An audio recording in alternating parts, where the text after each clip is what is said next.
আজকে বানাবো মুরগির তন্দুরি তন্দুরি চিকেন। এই যে ধোয়া হয়ে গেছে, এখন আমি এর মধ্যে দিব লবণ,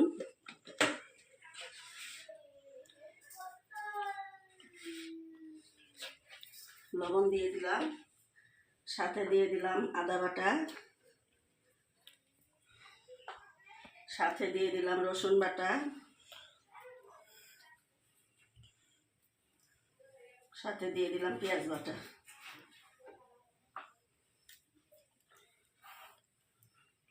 দিয়ে দিলাম ধনিয়ার গুঁড়া, দিয়ে দিলাম জিরার গুঁড়া, দিয়ে দিলাম মরিচের গুঁড়া, ঝাল তন্দুরি। আজকে একজন ঝাল খাই বলবে আহা কি অবস্থা রে। এই যে সরিষার তেল দিয়ে দিলাম একটুখানি, দিয়ে দিলাম একটু বাদাম বাটা,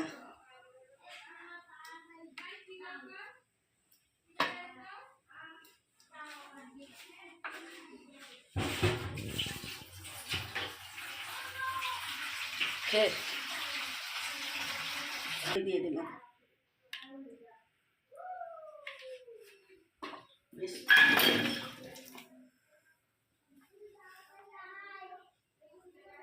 সোয়া সস, দিয়ে দিলাম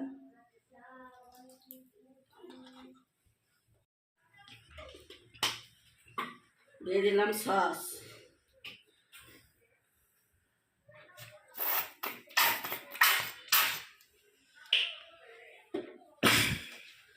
দিয়ে দিলাম তন্দুরি মশলা।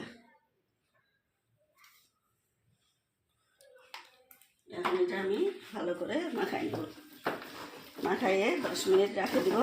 10 মিনিট পরে আবার এটা দেখবেন আপনারা।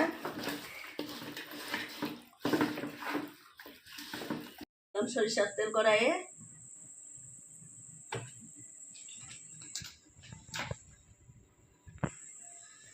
কালকে এক আপা আমার কমেন্ট করতেছে যে আপা আপনি কেন পুরান কড়াইয়ে রান্না করেন?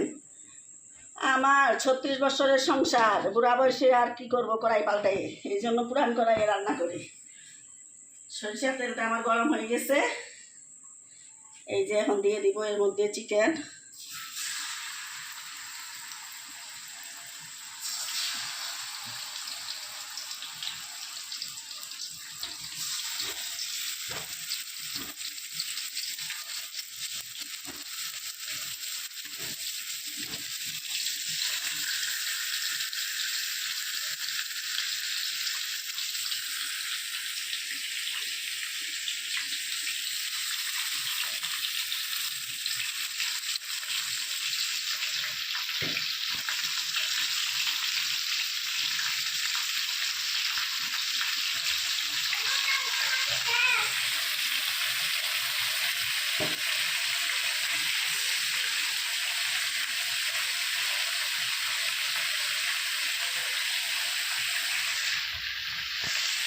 দিলাম, এখন আমি গ্যাসটা কমায়ে একটু ঢাকে রাখবো, পরে আমি উল্টা দেওয়ার সময় আবার আপনাদেরকে দেখাবো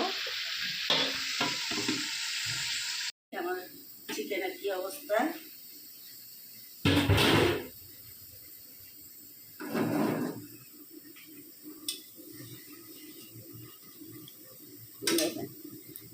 একবারে চিকেনে কতখানি পানি উঠছে।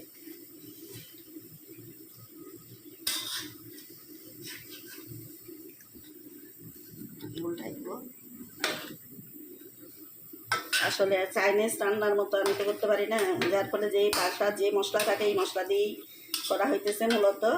আজকে আমার ভাগ্নিরা চলে যাবে বান্দরবন, ওদেরকে দিয়ে দিব এই চিকেন রান্না করে, ওরা খাবে রাস্তায়।